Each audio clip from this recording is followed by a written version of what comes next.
Hallelujah. परमेश्वर का धन्यवाद करते हैं इस सुंदर शाम के लिए।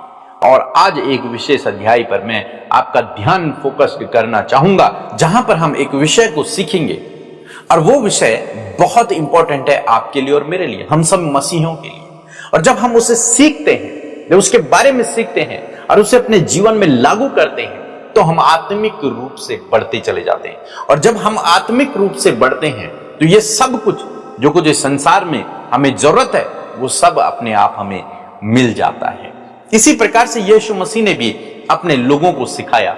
उन्होंने कहा, जब बहुत सारे लोग अलग अलग चीजों की खोज में थे, कोई अच्छे भविष्य की खोज में है, कोई नौकरी की खोज में है, कोई अलग अलग प्रकार की चीजों की खोज में, कोई घर की खोज में, सब अलग अलग चीजों की लालसा करते हैं, इच्छा करते हैं, उनकी खोज करते हैं। तब प्रभु यीशु मसीह ने एक सिद्धांत उन लोगों को सिखाया। अब प्रभु ने उनसे कहा कि तुम इनमें से किसी भी चीज की चिंता मत करो, न भोजन की, न मकान की, न नौकरी की, न अपने भविष्य की, खाने की, वस्त्रों की, भोजन की, भविष्य की चिंता मत करो। एक काम करो बस। और वो काम प्रभु यीशु मसीह ने सिखाया। और जब उस काम को हम करते हैं तो हमारी आत्मिक उन्नति होती है।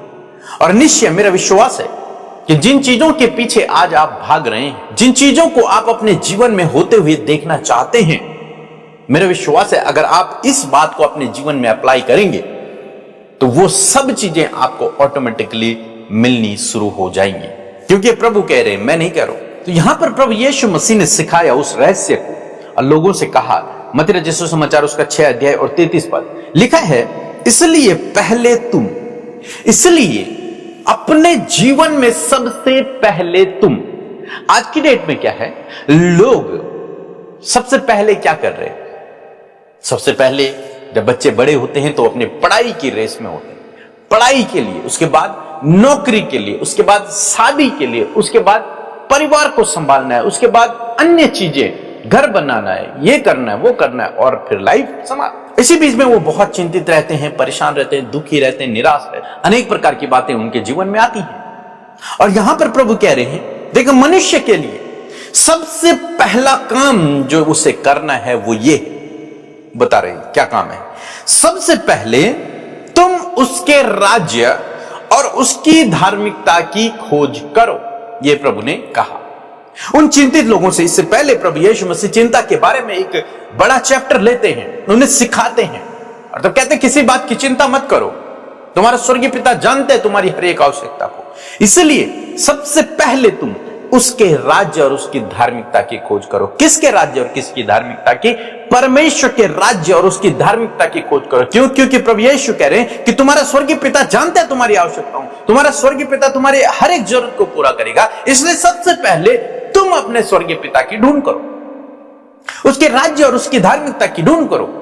और जब तुम उसके राज्य और उसकी धार्मिकता की ढूंढ करोगे, जब तुम सच्चे परमेश्वर की ढूंढ करोगे, जब वो तुम्हें मिल जाएगा, जब तुम उसके करीब जाओगे, तो लिखा है आगे, तो ये सब वस्तुएं जिनके लिए तुम चिंतित हो, जिनके लिए तुम परेशान हो, तुम्हें मिल जाएंगी। ये सब वस्तुएं इस संसार में जितनी भी हैं, जिनके पीछे तुम भाग रहे हो, जिनके पीछे तुम परेशान हो, जिनके लिए तुम चिंतित हो, ये सब वस्तुएं तुम्हें यूं ही मिल जाएंगे। हर एक चीज, प्रभु कैसे सब वस्तुएं, एक वस्तु नहीं, सब मीन्स जो कुछ इस संसार में, जो कुछ आपको इस जीवन जीने के लिए चाहिए, वो सब कुछ प्रभु कहता है कि तुम्हें मिल जाएगा।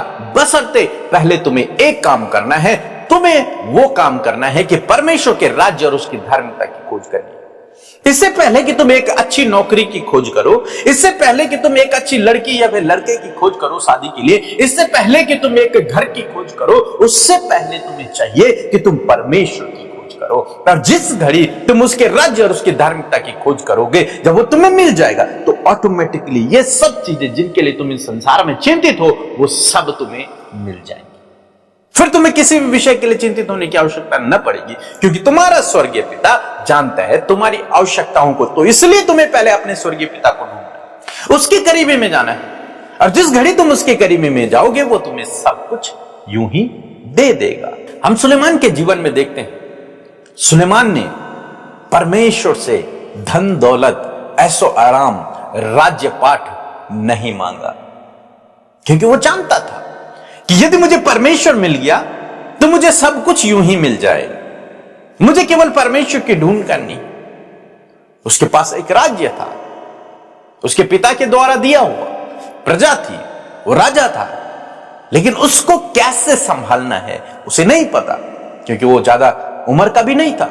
उसे नहीं पता इस राज्य को, इतनी बड़ी प्रजा को कैसे संभालना है, कैसे इनका न्याय करना है। इसलिए उसने प्रार्थना की और परमेश्वर से कहा कि प्रभु मुझे बुद्धि दो, ताकि मैं तेरी इच्छा के अनुसार इस प्रजा का न्याय कर सकूं। जो प्रजा तूने मुझे दी है, ये राज्य जो तूने मुझे दिया है, इसे मैं संभाल सकूं। इसलिए मुझे बुद्धि दे, मुझे ज्ञान दे, मुझे समझ दे, मुझे बुद्धि दे कि मैं तेरी प्रजा का न्याय तेरे अनुसार कर सकूं, तेरी इच्छा के अनुसार इस प्रजा का न्याय कर सकूं, इसे चला सकूं। इस बात से परमेश्वर खुश हुए, क्योंकि सुलेमान ने अन्य चीजों की खोज नहीं की। उसने ये नहीं कहा प्रभु मुझे धन चाहिए, मुझे दौलत चाहिए, मुझे अन्य चीजें चाहिए, मुझे संसार को जीतना, मुझे सबसे बड़ा होना है। कुछ भी नहीं उसने मांगा। उसने ये नहीं मांगा कि मुझे ताकत चाहिए ताकि मैं दूसरों को हरा सकूं, नहीं। उसने एक चीज मांगी, वो थी बुद्धि। क्यों मांगी? ताकि मैं तेरे कार्य को कर सकूं। इसका मतलब उसने पहले परमेश्वर के राज्य और उसकी धार्मिकता की खोज की। उसने पहले परमेश्वर की इच्छा को जानने की कोशिश की। प्रभु तेरी इच्छा क्या है, मुझे बुद्धि दे ताकि मैं तेरी इच्छा के अनुसार तेरी प्रजा का न्याय कर सकूं। और परमेश्वर उससे खुश हुए। परमेश्वर ने उसे बुद्धि दी और बुद्धि के साथ साथ उसे सब कुछ दे दिया। धन संपत्ति हर एक चीज परमेश्वर ने उससे दे दी। एक उदाहरण है हमारे पास कि जब आप परमेश्वर की इच्छा, उसकी धार्मिकता की, उसके राज्य की, उसकी खोज करते हैं, परमेश्वर वादा करता है कि ये सब वस्तुएं मैं तुम्हें यूं ही दे दूंगा।